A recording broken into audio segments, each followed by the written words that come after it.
Avui us vull proposar llegir un text d'un llibre que es va reeditar el 2015, que es diu De la resistència a la deportació, 50 testimonis de dones espanyoles, i el va escriure una senyora que de joveneta volia ser infermera, com les que ens estan cuidant aquests dies, amb tot esforç, dedicació i vocació, i que ens va deixar als 103 anys. Ja sabeu de qui parlo, oi? Perquè esteu veient un article de diari al fons d'aquest decorat. Neus Català. Ella va recollir 50 testimonis, entre ells el seu, però llegiré el d'un altre, perquè potser és menys coneguda. Carme Boatell. Mireu què va escriure. Al tercer día de cárcel, una tarde que hacía sol, se me antojó cantar. Mi jaca galopa y corta el viento cuando pasa por el puerto.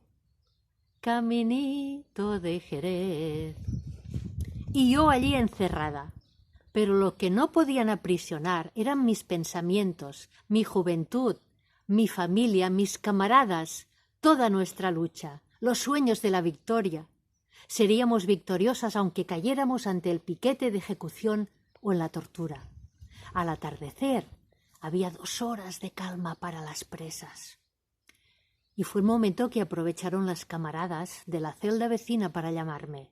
Oigo que me hablan en español, ¡qué alegría! Me dijeron, atención, mañana a la hora del paseo obligatorio. Pasé la noche impaciente. Por la espillera donde éramos vigiladas por las guardianas, Fifí Bermúdez me tiró un papel y un lápiz. Mi corazón se desbocaba. Un papel y un lápiz, una fortuna que una hermana, arriesgando tanto, me regaló. En este papel me decían que al bajar al váter buscase detrás de la cañería donde encontraría un paquete. Allí encontré chocolate, azúcar y de nuevo papel para escribir. Por ese mismo conducto tenía que advertirles para ponerme en contacto con el exterior. Ya no estaba sola. Tenía la mejor oficina de correos del mundo.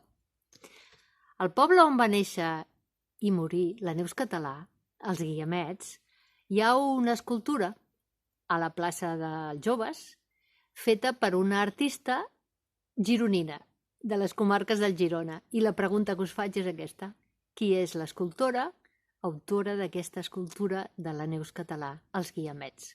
Mua!